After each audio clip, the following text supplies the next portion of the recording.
Bismillahirrahmanirrahim. Assalamualaikum warahmatullahi wabarakatuh. Saya Hanani Husna Auni dengan NIM 1212020103 dari PAI kelas 1C. Di sini saya akan menjelaskan sedikit mengenai sejarah peradaban Islam bangsa Arab pra-Islam. Jazirah Arab terletak di benua Asia bagian barat, tepatnya di Timur Tengah yang berbatasan langsung dengan benua Afrika dan dekat dengan benua Eropa. Para sejarawan Arab membagi bangsa Arab menjadi dua kelompok besar. Yang pertama ada bangsa Arab Baidah dan yang kedua ada bangsa Arab Bakiyah. Bangsa Arab Baidah ini adalah bangsa Arab yang sudah punah jauh sebelum Islam lahir. Riwayatnya tidak banyak diketahui kecuali yang termaktub pada kitab-kitab suci agama Samawi. Yang kedua ada Arab Bakiyah. Arab Bakiyah ini terbagi menjadi dua. Yang pertama ada bangsa Arab Aribah dan yang kedua ada Musta'ribah. Arab Aribah dinamakan Qotaniyah yang dinisbatkan kepada Qoton, moyang mereka. Dan bangsa Arab Musta'ribah adalah keturunan dari Nabi Ismail dan dinamakan dengan Ismailiyah. Kekuasaan politik berpindah ke tangan suku Khuza'ah pada tahun 207 sebelum Masehi dan akhirnya ke suku Quraisy dan mendirikan Darun Nadwah. Darun Nadwah ini merupakan tempat untuk bermusyawarah bagi penduduk Mekah di bawah pengawasannya. Sebelum Nabi Muhammad diutus, bangsa Arab pra-Islam ini telah memiliki akidah dan keyakinan kepada Allah. Mereka meyakini dan mempercayai bahwa Tuhanlah yang mengatur segala sesuatu di muka bumi ini. Akan tetapi, cara mereka menyembah dan beribadah kepada Tuhan itulah yang salah. Mereka menyembah dan beribadah melalui perantara seperti berhala. Kehidupan, budi pekerti, dan adat istiadat bangsa Arab ini digambarkan dalam bentuk kesenian, yaitu syair. Nah, kenapa Islam lahir di Arab?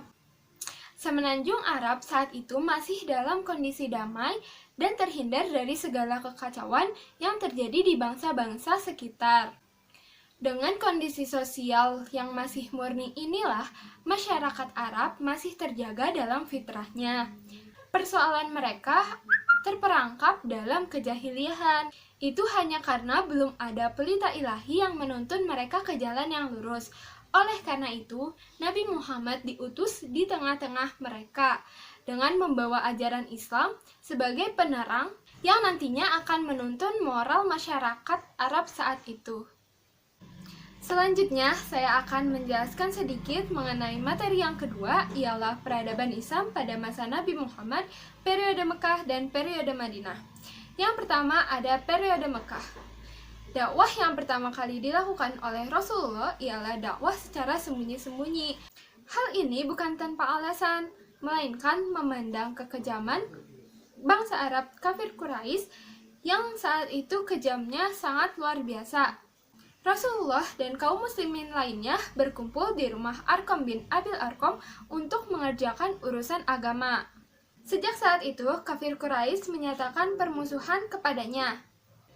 Setelah beberapa lama dakwah secara sembunyi-sembunyi, akhirnya Allah memerintahkan kepada Rasulullah untuk menyampaikan apa yang beliau bawa darinya. Allah berfirman dalam Quran Surat Al-Hijr ayat 94.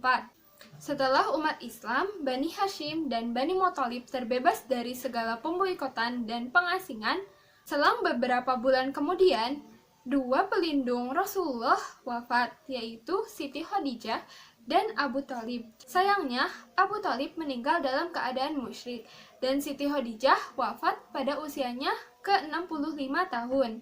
Yang kedua ada periode Madinah. Yang pertama dilakukan ialah membentuk sosial kemasyarakatan dengan menciptakan persaudaraan umat manusia. Politik di Madinah dan sekitarnya benar-benar menjadi terhormat bagi seluruh penduduk. Mereka berkewajiban untuk mempertahankan kota Madinah dan mengusir segala bentuk serangan yang datang dari luar. Rasulullah juga mendirikan masjid untuk tempat ibadah dan untuk menyebarkan agama Islam atau untuk berdakwah. Perekonomian masyarakat kaum muslimin di Madinah bertumpu pada dua bidang, Yang pertama ada bidang perniagaan dan bidang pertanian. Pada 12 Rabiul Awal tahun 11 Hijriah atau 8 Juni tahun 632 Masehi, sepulang dari masjid dan tiba di rumah Aisyah, Rasulullah wafat. Rasulullah yang dicintai oleh seluruh kaum muslimin telah berpulang ke rahmatullah. Selanjutnya, saya akan menjelaskan sedikit mengenai peradaban Islam pada masa Khalifah Abu Bakar As-Siddiq. Nama lengkap Abu Bakar As-Siddiq ialah Abu Bakar Abdullah bin Abi Quhafah bin Utsman bin Amr bin Mas'ud bin Taim bin Murrah bin Ka'ab bin Lu'ay bin Ghalib bin Fir At-Taimi Al-Qurashi. Sebelum masuk Islam, beliau bernama Abdul Ka'ab. Beliau dilahirkan di kota Mekah pada tahun 573 Masehi. Ayah beliau bernama Utsman atau Abu Quhafah bin Amr dan ibunya bernama Ummu Al-Khair Saimah binti Sahr. Abu Bakar digelari As-Siddiq karena ia membenarkan peristiwa Isra Mi'raj. Beliau menjabat sebagai khalifah sejak tahun 11 Hijriah sampai 13 Hijriah atau 632 sampai 634 Masehi. Setelah Rasulullah wafat, kaum muslim di Madinah berusaha mencari penggantinya. Terpilihnya Abu Bakar menjadi khalifah ini melalui musyawarah antar kaum Ansar dan kaum Muhajirin. Masa awal pemerintahan Abu Bakar ini diwarnai dengan kekacauan dan pemberontakan, seperti munculnya orang-orang yang murtad, atau orang-orang yang mengaku sebagai nabi, dan orang-orang yang tidak mau membayar zakat. Dalam kesulitan yang memuncak inilah terlihat kebesaran jiwa dan ketabahan hati Abu Bakar. Tetapi para pemberontak semakin menjadi-jadi.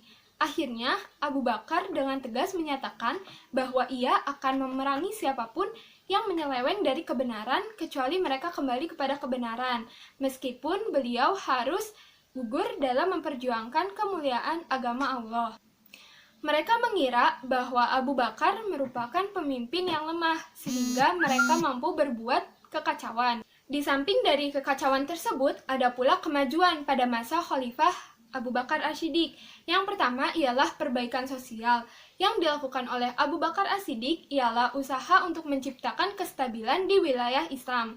Yang kedua adalah untuk memperluas dan pengembangan wilayah Islam. Abu Bakar melakukan usaha memperluas wilayah di luar Jazirah Arab. Daerah yang dituju ialah Irak dan Suriah. Yang ketiga ialah usaha untuk pengumpulan Al-Quran yang diusulkan oleh Umar bin Khattab. Umar bin Khattab ini khawatir akan kehilangan Al-Quran setelah para penghafal Al-Quran gugur dalam peperangan. Yang keempat ialah kemajuan yang diemban sebagai kepala negara atau pemimpin umat Islam. Abu Bakar As-Siddiq senantiasa meneladani perilaku Rasulullah. Prinsip musyawarah dan pengambilan keputusan yang dilakukan oleh Rasulullah selalu ia praktekkan.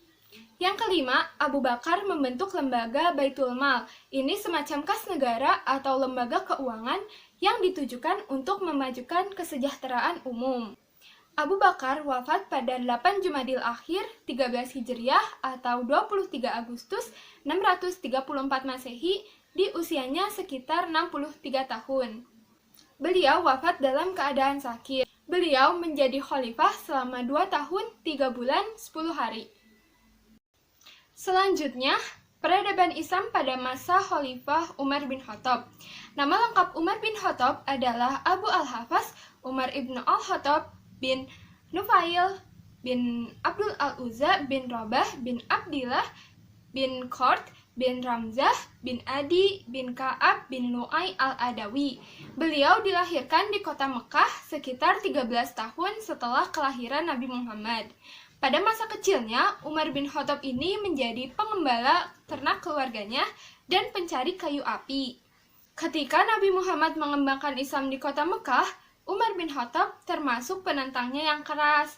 Umar bin Khattab memeluk Islam pada tahun ke-6 kenabian, dan setelah beliau memeluk Islam, beliau menjadi pembela yang sejati. Umar adalah khalifah yang kedua dan diberi gelar Amirul Mukminin oleh Abu Bakar sebelum beliau wafat. Proses pengangkatan Umar bin Khattab ini berbeda dengan Abu Bakar. Umar bin Khattab ini diangkat menjadi khalifah melalui penunjukan atau ditunjuk langsung oleh Abu Bakar As-Siddiq. Hal ini dilakukan guna menghindari pertikaian politik yang terjadi antar umat Islam sendiri. Adapun penaklukan besar yang terjadi pada masa pemerintahan Khalifah Umar bin Khattab, yaitu ada penaklukan Damaskus, penaklukan Madain, dan Baitul Maqdis.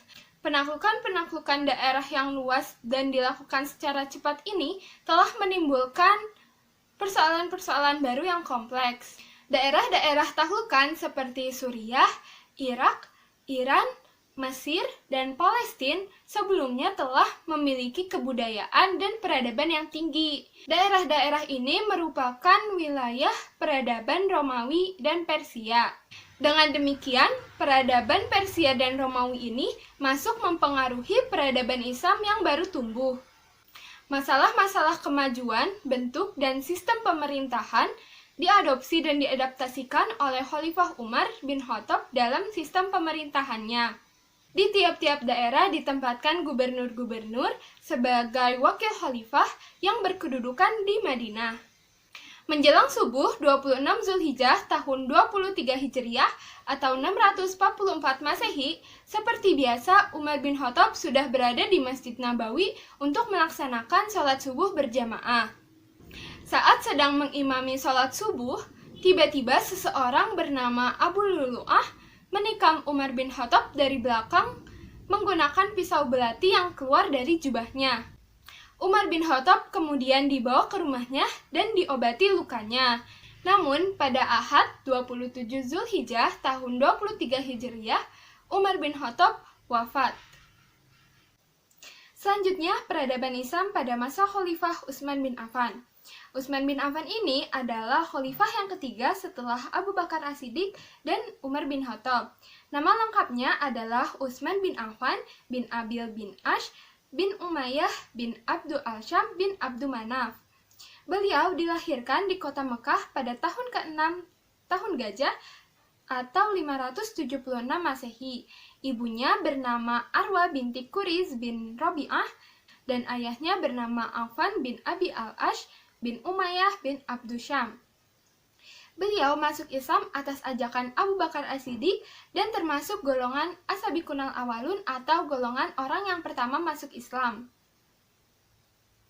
Rasulullah sendiri menggambarkan Utsman bin Affan sebagai pribadi yang jujur, rendah hati di kalangan kaum muslimin, dermawan dan memiliki sifat pemalu. Utsman bin Affan juga dijuluki sebagai Zul Nurain, yang artinya pemilik dua cahaya. Sebutan ini melekat pada dirinya setelah Nabi Muhammad menikahkan kedua putrinya yaitu Ruqayyah dan Ummu Kulsum.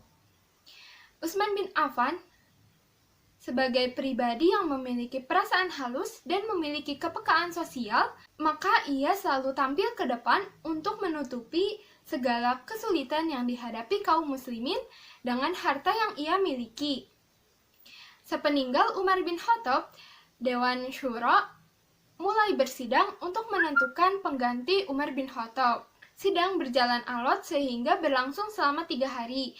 Pada hari terakhir, beberapa sahabat mengundurkan diri dari pencalonan, dan yang tersisa hanya Ali bin Abi Thalib dan Utsman bin Affan.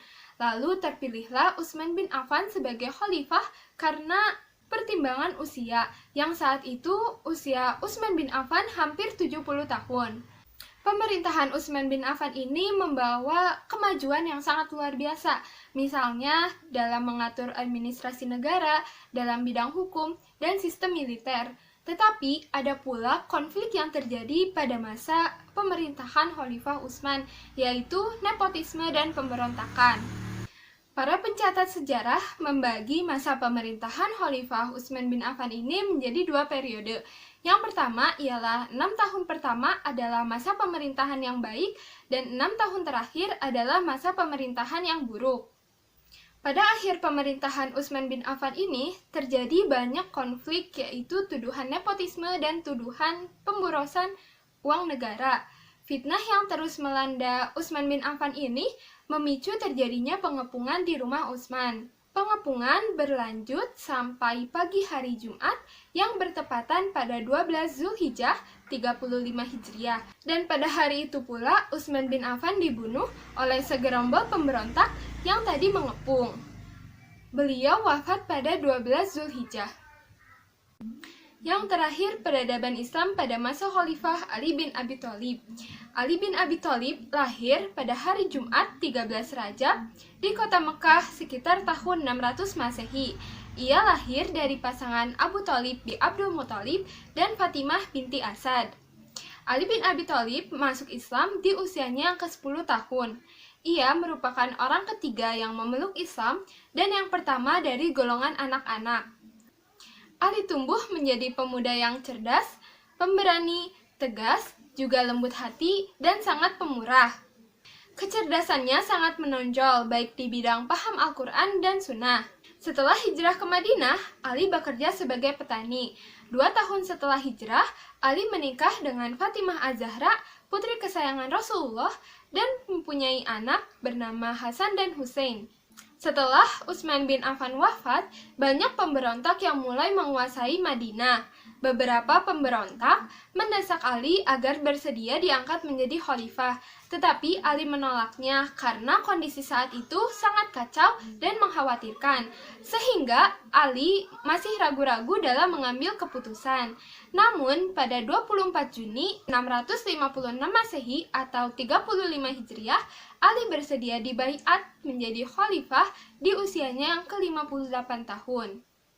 Pada masa pemerintahannya, beliau juga dihadapkan dengan konflik berkepanjangan, yang menjadi penyebab utama dari ketidakstabilan kondisi di masa pemerintahan Ali ini ialah Ali terlalu percaya diri dan memandang hanya pendapatnya saja yang benar. Hampir tidak pernah atau jarang beliau bermusyawarah dengan orang-orang Quraisy, bahkan hal penting sekalipun. Setelah Ali menjadi khalifah, beliau mengambil 2 kebijaksanaan. Yang pertama ialah memecat gubernur yang diangkat oleh Utsman termasuk Muawiyah yang sudah menjadi gubernur Syam semenjak Khalifah Umar. Dan yang kedua, mengambil kembali tanah-tanah negara yang sudah diperjualbelikan oleh kroni-kroni Khalifah Utsman. Masa pemerintahan Ali juga terjadi konflik dengan Aisyah atau biasa disebut Perang Jamal dan konflik dengan Muawiyah atau biasa disebut dengan Perang Siffin. Adapun kontribusi Khalifah Ali yaitu perkembangan di bidang ilmu bahasa dan perkembangan di bidang pembangunan. Karena banyaknya konflik yang terjadi, secara militer Ali sudah melemah dan kesempatan itu digunakan Muawiyah untuk merebut Mesir dan menjadikan Amr bin As sebagai gubernurnya. Sementara itu, kaum Khawarij berpendapat bahwa biang keladi dari perpecahan umat Islam ini ialah Ali, Muawiyah, dan Amr bin As. Pada bulan Ramadan tahun 40 Hijriah atau 661 Masehi, Ali ditikam ketika ia sedang sholat subuh di Masjid Kufah oleh Abdurrahman bin Muljan, dan Muawiyah ditikam oleh Barak bin Abdillah al-Tamimi, namun hanya terluka dan tidak membahayakan. Dalam beberapa hari setelah penikaman Ali wafat di usianya yang ke-63 tahun setelah ia menjadi khalifah selama 5 tahun. Sekian dari saya, mohon maaf apabila ada kesalahan. Wassalamualaikum warahmatullahi wabarakatuh.